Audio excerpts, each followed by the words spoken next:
Miren, en estos días en los que desde el púlpito de las mañaneras se niega el neoliberalismo, se habla como de algo que fue, que murió, es más que necesario hacerle entender a la gente que esto es una mentira. Yo sé que este video no le va a gustar a muchos pejes, pero precisamente por eso los hacemos. Porque en este espacio no vamos a aplaudir lo que está ocurriendo y vernos de alguna manera siendo cómplices de este engaño en el que algunos de ellos que saben, que alcanzan a percibir la realidad, caen y engañan a otros, y bueno, otros que definitivamente no le entienden nada. Para estos es para los que hay que hacer videos de este tipo, para que vean cómo esto se trata más o menos como de lo que hizo el PRI durante muchos años, engañar a la gente, y de una manera muy burda. El problema es que en ese momento era más fácil, mucho más fácil, porque resulta que la gente no tenía acceso a información de este tipo. Por eso hay que acercarle ahora a la gente que no quiere buscar información de este tipo. A lo mejor algo logramos, ¿no? Déjenme ir a cerrar una ventana que se oye el ruido de los chiquillos. Mis vecinillos ya, que gritan, oigan nada más, que gritan como si se tratara del gordo de la lotería. En fin, bueno, Raúl Civechi escribió este artículo en La Jornada, es una columna de opinión. Por favor, pongámosle atención, vamos a tratar de dar ejemplos, pero es que me parece muy clara la explicación, como para que después de leerlo, si es que tienen cuando menos intención de ampliar un poquito la visión de lo que está ocurriendo, pues lo entiendan y cuando menos que lo piensen. Si no tienen esa intención, si quieren seguir en la ola del aplauso fácil a lo que está ocurriendo, pues adelante. Al fin y al cabo los únicos jodidos van a ser ustedes al final. Lo malo del caso es que cuando se den cuenta del engaño, en ese momento habrán dejado ir muchas oportunidades de poder rescatar un poco de lo que están haciendo, de que ayuden a eso. En fin, voy a ir más o menos platicando sobre lo que dice el artículo. Las vueltas del neoliberalismo, ya que se habla tanto de él. La crisis del pensamiento crítico, ya desde aquí empieza, crisis del pensamiento crítico, claro, porque ahora es el aplauso, ¿no? La facilidad del aplauso, todo se aplaude. O sea, nuestra forma de comprender el mundo para poder actuar transformándolo ha llevado a los analistas a multiplicar conceptos poco precisos que suelen ser más descriptivos que analíticos, por lo que inducen a confusión o engaño. Neoliberalismo es uno de esos conceptos que están siendo utilizados de manera menos rigurosa. Desde la mañanera, desde el púlpito, todos los días se habla de en la etapa neoliberal. Sí, como si ya hubiese pasado, ¿no? Entre muchos profesionales de la política y del pensamiento, se ha difundido una idea que asocia el neoliberalismo a un tipo de gobierno fundamentalista del mercado. Es decir, todo se reduce a los valores, a la compraventa, y no, en realidad no es así. Cuando su acepción debería apuntar en una dirección estructural, es el capitalismo en el periodo en el que la acumulación por desposesión se ha convertido en hegemónica. Ya no es el mercado solamente, ya no.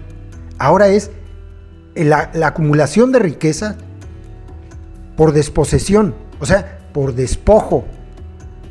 Y esto es lo que está privando en el mundo.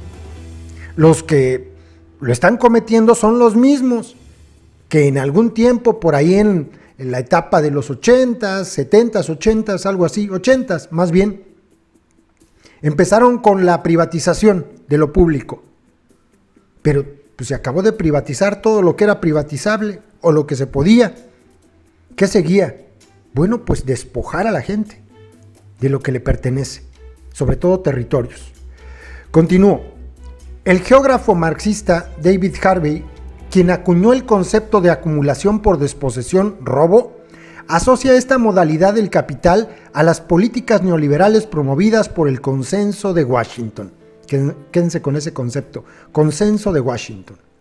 Las privatizaciones, la dominación del capital financiero, la distribución regresiva de la renta y la generación de crisis para acelerar los 3 procesos anteriores. ¡Qué belleza de explicación! ¿Cómo logramos tener más acumulación de capital? ¿Cómo? Bueno, pues podemos generar crisis, las provocamos y ya, y después ofrecemos la solución. Y es un círculo vicioso que nunca acaba. Hasta que se les ocurrió otra brillante idea, que es esto de la desposesión de los territorios. En América Latina, el neoliberalismo tuvo un primer periodo privatizador en el cual fueron desguazadas buena parte de las empresas estatales, traspasadas a precios muy bajos a multinacionales del norte. Acuérdense de los bancos, teléfonos de México, las televisoras, ferrocarriles nacionales, todo, ¿no? Acabaron con la empresa pública. Las privatizaciones fueron enfrentadas por una amplia alianza de los sectores populares y las clases medias, generando una oleada de movilizaciones que se tradujo en la caída de una docena de gobiernos derechistas, desde el Caracazo de 1989 hasta la Segunda Guerra del Gas en Bolivia en 2005. Fíjense nada más qué periodo de tiempo manejan. Son 16 años. En 16 años, un sector de la población dijo, oigan, no está funcionando esto que nos dijeron que nos iba a beneficiar. Antes de que acaben con todo, tenemos que manifestarnos, tenemos que salir a la calle, tenemos que movilizarnos, tenemos que planear, porque si no, pues vamos a terminar convertidos en esclavos.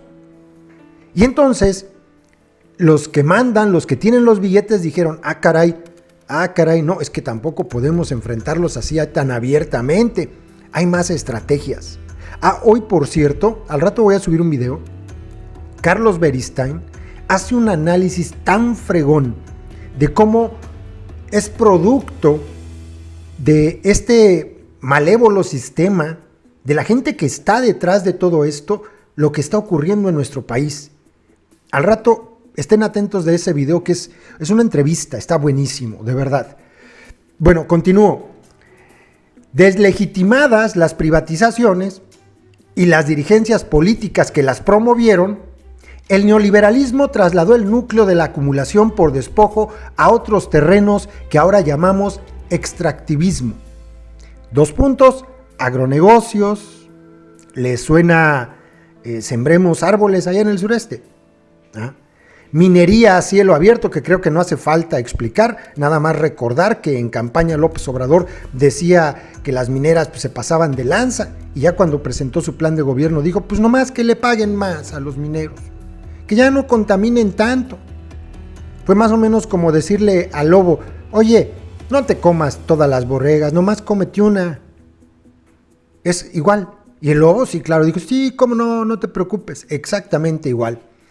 Obras de infraestructura y especulación inmobiliaria urbana, como la que es muy evidente en la zona centro de la Ciudad de México. Cuando López Obrador gobernaba la Ciudad de México, le entregó a Carlos Slim el centro histórico. Carlos Slim a cambio dijo, bueno, pues le vamos a dar una manita de gato. Hoy, ¿quién puede vivir en el centro de la Ciudad de México? Solo los ricos, los muy ricos. Especulación inmobiliaria urbana, el cártel inmobiliario, así le llaman.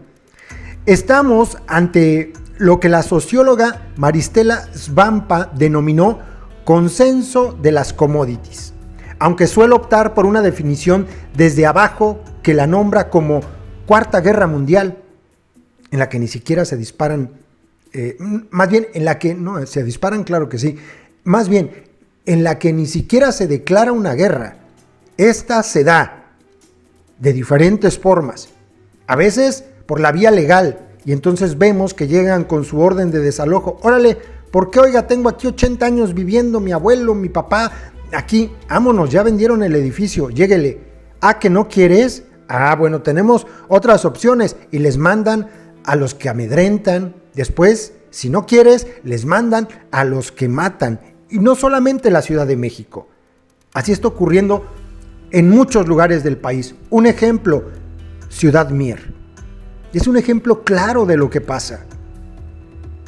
¿A poco creen que de veras lo que ocurrió en el año 2010, 2011, 2012, 2013 en esa región del estado de Tamaulipas, ¿a poco de verdad creen que fue provocado por unos malos que se hacían llamar los Zetas y los Golfos? No, estos fueron el instrumento. Hoy Ciudad Mier es un pueblo fantasma y era pueblo mágico, Acuérdense de eso. Continuamos. El problema que observo es que muchos analistas sostienen una definición mucho más restringida de neoliberalismo que asocian a la mayor o menor participación del Estado en la economía y en la sociedad. Y se acabó. Mira, es menos neoliberal si tiene las manos metidas en las empresas públicas.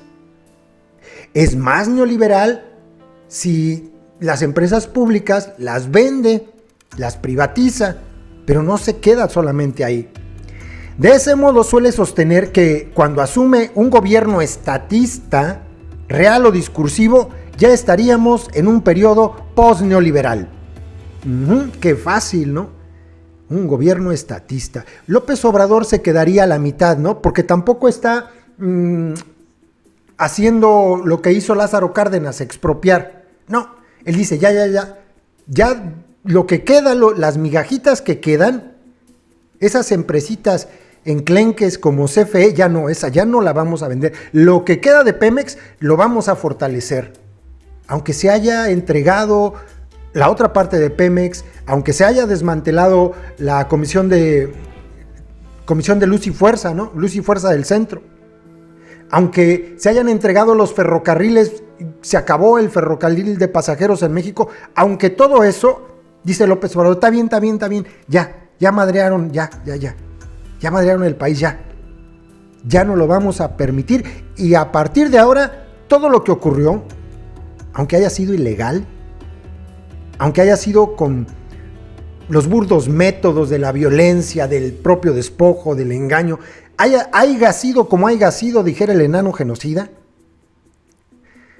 como ya somos nuevos nosotros y somos un gobierno diferente, pues entonces, a partir de hoy para atrás, es la época post-neoliberal. Definir las cosas de este modo creo que induce a confusiones. Los cambios de gobierno, pongan atención, abran las orejas, los cambios de gobierno no afectan al modelo neoliberal, sino tocan apenas aspectos laterales del mismo. Por ejemplo, se suele mentar que las políticas sociales compensatorias son parte del nuevo periodo post-neoliberal. Sin embargo, se ignoran dos hechos centrales. Y ahí anda todo el día López Obrador en chinga por el país diciéndole a la gente, no, pero en los hospitales, ahora que ha estado, ¿no?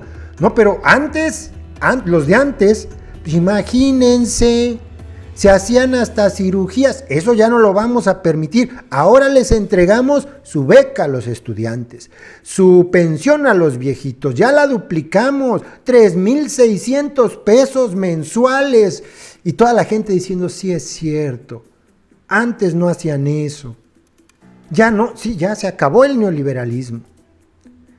Y le vamos a entregar a la gente, pues, una especie como de negocio.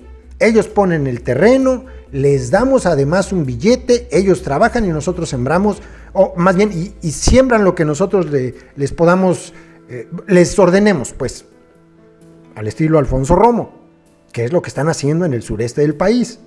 Y la gente dice, ay, sí es cierto, nunca nos habían ayudado tanto. Ya se acabó el neoliberalismo. La dádiva tiene más de neoliberal que la fregada.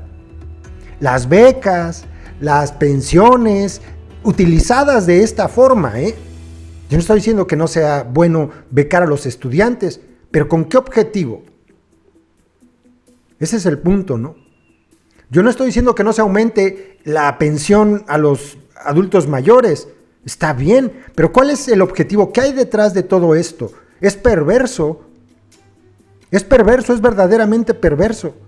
No sé con qué compararlo, ya sé con qué.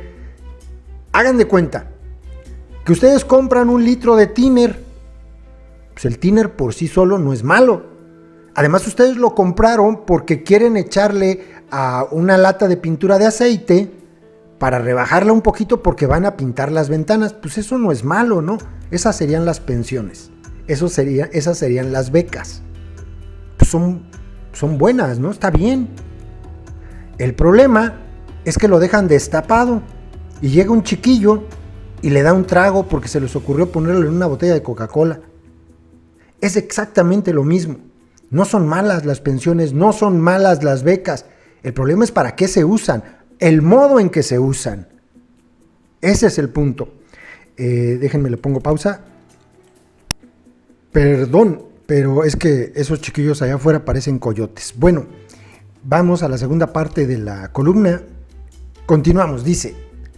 Bueno, hablábamos de que las dádivas, ¿no? Dice acá abajo, sin embargo, se ignoran dos hechos centrales sobre la política asistencialista, sobre la dádiva. Uno, esas políticas no las inventaron los gobiernos progres o posneoliberales, sino el Banco Mundial, para desarticular los movimientos antisistémicos antes de que se queden antes de que se queden sin nada para comer y tengan mucha hambre, les damos migajas, porque si no se rebelan. No, nos están reclamando educación. ¿Cuál es el nivel educativo? 6 años, elévalo a 7. ¿Cuál es el precio del pasaje ahora? 5 pesos. Hay que darle subsidio a la gente y ahora vale 4. Cosas así, que se han inventado en la historia, sobre todo en nuestro país, son muy evidentes. Les han llamado de 1000 formas. Solidaridad, los programas de Peña Nieto de compromiso cumplido, así. Eso es. Pero no son ni siquiera, fíjense, le estoy dando ejemplo del caso de Carlos Salinas de Gortari. Su programa se llamaba Solidaridad. Hasta había una cancioncita en aquel tiempo, ¿no? Bueno, pues para que vean de dónde vienen. Son inventados por el Banco Mundial para desarticular movimientos antisistémicos. Antes de que se enojen más, mejor les damos algo. 2. Las políticas sociales, esto les va a sonar a mucho que ustedes conocen. Las políticas sociales benefician al sector financiero al promover la bancarización de los beneficiarios. ¿Le suena a Ricardo Salinas Pliego? Banco Azteca. El otro, ¿le suena a Carlos Hank? Banorte. Están beneficiando, ¿no? ¿Por medio de quién se entregan las becas? ¿Por medio de quién se entregan las pensiones? ¿Acaso no puede el gobierno, en serio, no puede el gobierno crear un sistema blindado para que no se vaya el dinero por el caño de la corrupción y entregarlo él mismo? Claro que puede, por supuesto que puede, nada más que hay que regresar el favor al Hank y al Salinas Pliego, sino cómo. Además ellos le pusieron mucho billete a este tercer intento, ¿no? ¿Cómo me van a decir que no? En ambos casos refuerzan el neoliberalismo, debilitan a quienes pueden enfrentarlo y fortalecen al capital financiero. Pero lo más importante es que el neoliberalismo, siendo la fase actual del capitalismo, no puede ser derrotado votando, eligiendo nuevos gobernantes, sino desarticulando las bases sobre las que se asienta el poder concentrado del capital financiero que utiliza al aparato estatal como escudo y espada más allá de los gobernantes del turno. Y sí, ¿no? Hay un ejemplo bien clásico que ya de hecho se está empezando a ver en México y va a ir a más, ustedes lo verán. Bueno, ya se está viendo, de hecho, en las gasolinas, ¿no? Y se va a ver todavía más, lo notarán con el paso del tiempo. Acá la industria eléctrica hace leyes en México también. Los grandes empresarios, los brokers de empresarios del mundo, BlackRock, que por ejemplo López Obrador se une con ellos, ¿no? Se reúne con ellos, le dicen a sus gatos de los gobiernos de los países, ¿sabes qué, güey? Ahora necesitamos que hagas que le hagas ahí como el cuento de que de la energía, que vamos a poner competencia y va a bajar la electricidad, pero vas a hacer una ley. Ay, ¿qué va a decir la ley? Pues que la gente no puede instalar paneles solares porque si no se van a llevar una multa de 600,000 euros. Ese es el impuesto al sol. ¿Se dan cuenta lo que hicieron? Y en México está ocurriendo. Las eléctricas están imponiendo leyes para terminar de despojar a las personas. Caso concreto, Oaxaca. Los parques eólicos allá en Juchitán, en San Dionisio del Mar. Infórmense, lean lo que están haciendo las eléctricas allá. Las invitó a llegar ahí el delincuente Felipe Calderón. Esta señora que se llamaba Cristina Kessel, que fue la secretaria de Energía. Ahora trabaja en Iberdrola.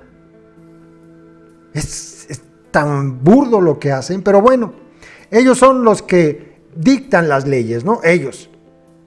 Y son ellos a los que se tiene que derrotar. No, esto no ocurre con el cambio del monigote. No ocurre. En ningún lugar ocurre.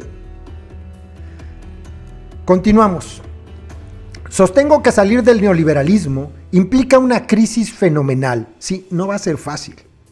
Porque el poder construido por el capital es tan sólido que solo puede ser derrotado en un largo periodo de autoorganización de los pueblos, recuperando los medios de producción e instituyendo formas derivadas no capitalistas con poderes no estatales que las defiendan.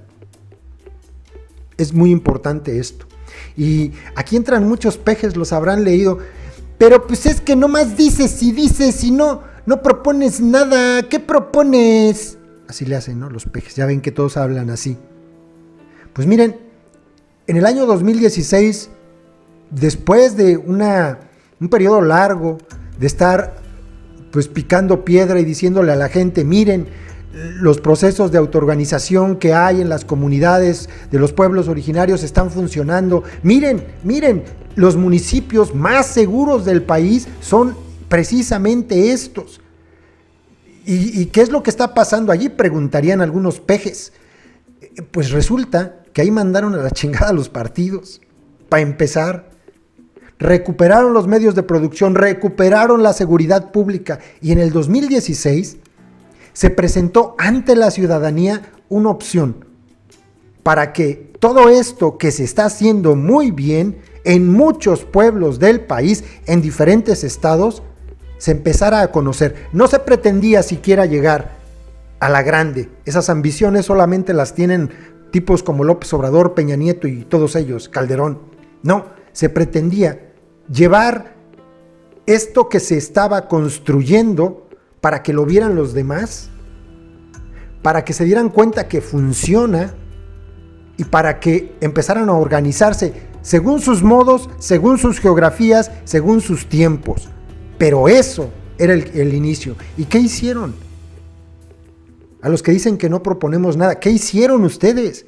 Señalar con unos comentarios tan racistas, tan burdos, unos comentarios incitados por gente como el acólito del peje, burlándose del proyecto que empezaba a gestarse aquel 16 de octubre de 2016.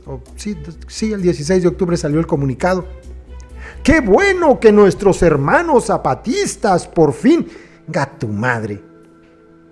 Perdón, hace mucho que no miento a la madre porque está mal. Pero bueno, ese que se joda el acólito. Perdón, El caso es que se burlaron y luego asusados desde el púlpito de las conferencias, López Obrador ha ido todavía a más, a provocar que esto que se pretende mostrar, no imponer, porque es uno de los principios del Congreso Nacional Indígena, convencer, no imponer. Desde las mañaneras se señala, se denosta y luego provoca muertes, como lo que ocurrió con Samir Flores. Y en la campaña, antes de todo esto, de la brutalidad, 10 personas del CNI, 10 personas van en lo que va del año, 10. En la campaña, además de eso, a López Obrador se le ocurrió aquel concepto del huevo de la serpiente, ¿se acuerdan? Ya lo hemos explicado, lo bajo y lo sucio que es eso. Pero bueno, continuamos para terminar ya. Una de las consecuencias más nefastas del neoliberalismo es que ha consolidado el poder de 1%. Es el 1% de la población mundial la que concentra la mayoría de la riqueza. Este poder amurallado en las instituciones estatales como las Fuerzas Armadas, que ha sometido a sus intereses al narcotráfico y otras formas de la acumulación por despojo, no puede ser desarticulado sin un cambio radical en la relación de fuerzas. Algo que nunca se consiguió votando ni en plazos cortos. Si no, vean Colombia. Vean Colombia. Y me vuelvo a referir al artículo que está publicado en pie de página de Carlos Beristain. Es exactamente esto. Dice, a ver, es que para poder parar todo esto, primero tenemos que entender que no hay una división entre delincuencia organizada y gobierno. No existe. Estos, los segundos, los que ellos señalan y según salen a combatir, son en muchos lugares y en muchas situaciones su brazo armado. Ellos los crearon. Ellos provocaron incluso que tengan tantos adeptos y que recluten tanta gente porque pues, el pueblo se está muriendo de hambre. Así de fácil, ¿no? Continuamos. Y luego dice, el capital en el periodo neoliberal se ha blindado aprendiendo las lecciones de las revoluciones triunfantes. Por eso, no será nada sencillo desalojarlos del poder, tarea en la que han fracasado tanto las opciones electorales como las armadas. ¿Acaso China y Vietnam no son neoliberales? Y en China hay elecciones, ¿no? ¿Y qué llega y se instala? El Partido Socialista. ¿No es neoliberal China? Se ponen una camiseta diferente, pero en el fondo se ponen una piel distinta. Se ponen piel de oveja, pero son lobos. Les doy otro ejemplo más claro. ¿A poco creen que el Partido Socialista Obrero Español no es neoliberal? ¿A poco creen que el presidente de España no es neoliberal? Claro que lo es. Por supuesto que lo es. Una de las muchas experiencias que tiene que vivir un pueblo ante un gobierno neoliberal del color que sea, del partido que sea, es la corrupción. El Partido Socialista Obrero Español ha cometido en este país el desfalco más grande desde que se instaló, entre comillas, la democracia, desde que se acabó la dictadura de Franco. Los ERES, así se llaman, ERES de Andalucía. Búsquenlo para que vean. La corrupción es prima hermana del neoliberalismo. Entonces, no porque le pongan socialista al partido va a dejar de haber corrupción. No, hombre. ¿Acaso China y Vietnam no son neoliberales? Continuamos. Un problema adicional es el que denuncia Darío Aranda en una brillante nota. El extractivismo, el neoliberalismo son política de Estado. Los gobiernos conservadores pactan con las empresas multinacionales la entrega de los bienes comunes. Los progresistas hacen lo mismo. ¿O no? ¿O no se le está entregando a las multinacionales el billete grueso y majadero que va a dejar el corredor transísmico? ¿Quién lo va a hacer? ¿El Tren Maya quién lo va a hacer? Los bienes comunes entregados a multinacionales. Los gobiernos neoliberales, conservadores, hacen lo mismo que los gobiernos neoliberales progresistas. Pactan con los del billete tosco y majadero. El modelo extractivo primario, exportador, es la continuidad entre unos y otros. Aunque los progres aseguren que al llegar ellos al gobierno ya no hay neoliberalismo, que le pregunten a los pueblos a ver si no hay neoliberalismo, que vayan allá con los triquis de Oaxaca porque ya se acabó el neoliberalismo. Y entonces explíquenme, ¿por qué son desplazados de sus comunidades por grupos paramilitares? Porque esos son, paramilitares. Ya se acabó el neoliberalismo, ya no hay despojos, entonces, ¿no? De veras ya no hay. Ya pararon todos los proyectos que van contra el ambiente, contra la gente, contra la comunidad, que rompen el tejido social, que destruyen pueblos completos, que dividen a la gente. ¿Ya se acabó? Bueno, si su respuesta es no se ha acabado, entonces eso quiere decir no se ha acabado el neoliberalismo. Aunque el mono se vista de seda, mono se queda. Aunque le pongan otro color, otro partido, el problema, el de fondo, no se ha siquiera movido un poquito. Solamente desde abajo, los pueblos organizados están duro y dale al muro. Ya sabrán a qué nos referimos. Ahí están. Como dicen los compas en Chiapas, hay una niña que está ahí pegándole al muro y diciendo se va a caer, se va a caer. Sé que no les gustó el video, pejes, lástima. Si quieren aplausos a su patrón, ya saben dónde está la Televisa en YouTube. Saludos a todos.